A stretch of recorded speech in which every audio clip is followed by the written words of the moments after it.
Bismillahirrahmanirrahim. Assalamualaikum warahmatullahi wabarakatuh. Alhamdulillah wassalatu wassalamu ala Rasulillah wa ala alihi wa ashabihi mawalah. Rabbi shrah li sadri wa yassir li amri wa hlul 'uqdatam min lisani yafqahu qawli. Para ikhwan wal akhwat, shaimin shaimat dimanapun Anda berada, alhamdulillah kembali berjumpa dengan kita dalam kajian tema-tema Ramadan. Mudah-mudahan ini bisa memberikan manfaat kepada kita semuanya.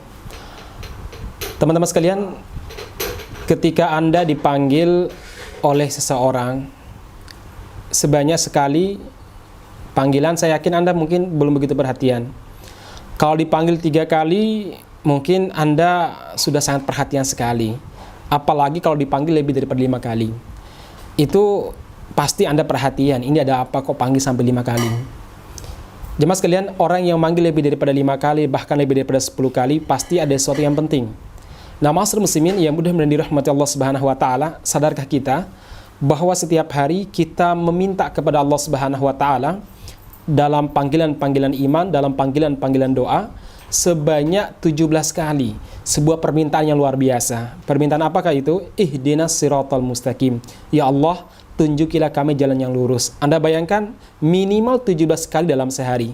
Di bulan Ramadan tentunya lebih daripada 17 kali kita meminta kepada Allah Subhanahu wa taala untuk memberi petunjuk kepada kita ke jalan yang siratal mustaqim, yang lurus. Jemaah sekalian, apa hikmah kenapa kita sampai diwajibkan untuk meminta kepada Allah Subhanahu wa taala 17 kali dalam sehari, ihdinas siratal mustaqim? Jemaah sekalian, jawabannya apa? Karena hidayah itu sangat mahal. Hidayah itu sangat mahal, jamaah sekalian. Maka kita minta kepada Allah Subhanahu wa taala minimal 17 kali dalam sehari.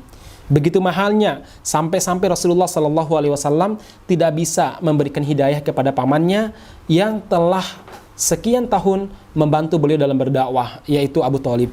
Ma'asyiral muslimin yang mudah-mudahan dirahmati Allah Subhanahu wa taala, kalau kita melihat tafsir para ulama, kenapa ihdinas siratal mustaqim berkali-kali? Karena satu, jemaah sekalian yang mudah-mudahan dirahmati Allah Subhanahu wa taala, hidayah itu bertingkat-tingkat. Ada orang yang hidayah yang dia dapatkan membuat dia bisa qiyamul lail setiap malam 11 rakaat. Ada juga orang yang hidayahnya dia bisa qiyamul lail cuma tahajud 2 rakaat dan witir 1 rakaat. Ada orang yang hidayahnya tidak bisa melaksanakan qiyamul lail tapi dia bisa melaksanakan salat subuh. Ada orang yang hidayahnya bisa melaksanakan salat subuh tapi nggak bisa berjamaah. Jadi hidayah orang itu bertingkat-tingkat. Maka ketika kita mengatakan ihdinas siratal mustaqim, itu artinya apa? Kita meminta kepada Allah Subhanahu wa taala agar Allah menambah hidayah kepada kita. Ihdinas siratal mustaqim. Kalau hari ini hidayah kita adalah mampu melaksanakan salat tarawih berjamaah, maka mudah-mudahan besoknya atau pekan depannya bukan sekedar tarawih, tapi kita bisa bangun menambah qiyamul lail. Ihdinas siratal mustaqim. Kemudian yang kedua, kenapa ihdinas siratal mustaqim senantiasa kita ulang-ulangi? Jemaah sekalian yang mudah-mudahan dirahmati Allah Subhanahu wa taala, karena kita butuh untuk istiqomah di atas hidayah. Sebab apa jemaah sekalian? Hati manusia, kata Rasulullah sallallahu alaihi wasallam, ada di antara jemari-jemari Allah Subhanahu wa taala. Ada di antara 2 jemari Allah Subhanahu wa taala, Allah membolak-balikkan sesuai dengan kehendaknya. Bisa jadi hari ini ada orang yang semangat sekali berdakwah, semangat sekali berjihad, ternyata tahun depan atau bahkan menjelang sakaratul maut dia justru menjadi penentang dakwah itu sendiri. Sudah sangat banyak dalam kisah jamaah sekalian. Jadi para ulama mengatakan ihdinas siratal mustaqim, salah satu maknanya adalah ats-tsabat 'alal hidayah. Kita meminta keistiqomahan di atas hidayah, di atas hidayatul iman. Kalau hari ini kita bisa melaksanakan siam Ramadan bersama tarawih, bersama dengan tilawatul Quran, mudah-mudahan besoknya bahkan tahun depan sampai kita meninggal, kita tetap istiqomah, bisa melaksanakan siam, bisa melaksanakan tarawih, bisa melaksanakan ibadah-ibadah lainnya. Kalau hari ini kita semangat dan produktif dalam berdakwah, ihdinas siratal mustaqim, itu maknanya mudah-mudahan bulan depan, pekan depan, tahun depan, sampai seterusnya kita tetap sabat istiqomah di atas siratal mustaqim. Jemaah sekalian yang mudah-mudahan dirahmati Allah Subhanahu wa taala, dulu Abu Hurairah radhiyallahu anhu pernah cerita, suatu waktu saya dan beberapa sahabat sedang duduk bersama-sama. Kemudian Rasulullah SAW ada di antara kami. Kemudian tiba-tiba Rasulullah SAW mengatakan begini, ada di antara kalian yang gigi gerahamnya di neraka sebesar gunung Uhud. ada di antara kalian yang gigi gerahmnya di neraka sebesar gunung Uhud. Itu artinya apa jemaah sekalian? Ada di antara yang hadir saat itu yang masuk neraka. Tidak mungkin gigi gerahamnya tok di neraka sementara orangnya di surga, tidak mungkin. Jemaah sekalian, Abu Hurairah radhiyallahu anhu mengatakan, semenjak itu saya tidak bisa nyenyak tidur, saya tidak bisa menikmati makanan yang dihidangkan kepada saya. Hingga jemaah sekalian, kata Abu Hurairah, satu persatu saya perhatikan mereka yang hadir di majlis tersebut. Ternyata satu persatu meninggal dalam keadaan husnul khotimah, meninggal sebagai seorang mujahid, meninggal sebagai seorang muslim, meninggal sebagai seorang pejuang di jalan dakwah. Akhirnya tersisa tinggal 3 orang. Saya, yang kedua Rojal bin Unfuah, kemudian satu lagi yang gak disebutkan oleh Abu Hurairah. Saya pun mulai was-was, penuh ketakutan. Ya Allah, saya kah atau ke mereka kah yang dimaksud oleh Rasulullah SAW? Ternyata yang 3 yang tidak disebutkan namanya meninggal dalam keadaan husnul khotimah juga. Tinggal 2 orang, Abu Hurairah dan Rojal bin Unfuah. Jamaah sekalian yang mudah-mudahan dirahmati Allah Subhanahu wa taala, semenjak saat itu kata Abu Hurairah, dia nggak bisa tidur, dia nggak bisa makan, nggak bisa menikmati apapun yang dihidangkan kepadanya. Dia terus berdoa, ya Allah, jangan saya ya Allah yang gigi gerahamnya di neraka sebesar gunung Uhud. Tetapi Abu Hurairah nggak berani juga mendoakan semoga Rojal bin Unfuah ya Allah. Akhirnya Rasulullah wafat jamaah sekalian, digantikan oleh Abu Bakar, dan pada zaman Abu Bakar As-Siddiq radhiyallahu an ada namanya Harakatul Mutanabbi'in, gerakan nabi-nabi palsu. Di antara nabi palsu namanya Musailamah Al-Kadzab. Saat itu Abu Bakar As-Siddiq sebagai seorang khalifah, dia tidak ingin memerangi mereka, tetapi ingin menyadarkan mereka dulu dengan cara berdakwah dan berdialog.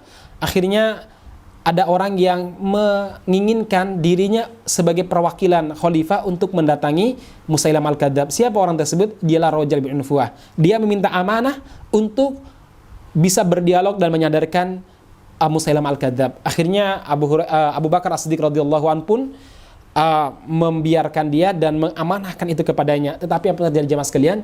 Ketika Rojal bin Unfuah sampai di tempatnya Musailamah Al-Kadzab, dan Musailamah dikenal sebagai orang yang sangat pintar dalam tipu daya. Dia menyiapkan segala kemewahan, jenis makanan, jenis perhiasan. Dia hiasi semua rumahnya untuk menyambut Rojal bin Unfuah. Dan ketika Rojal bin Unfuah sampai di istananya Musailamah, dia minder.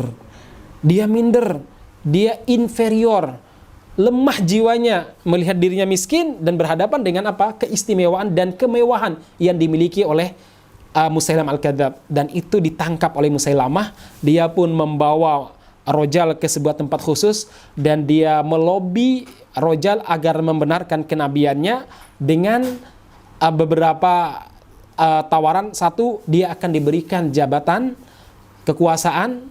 Yang kedua, dia akan diberikan harta separuh ke hartanya Musailamah.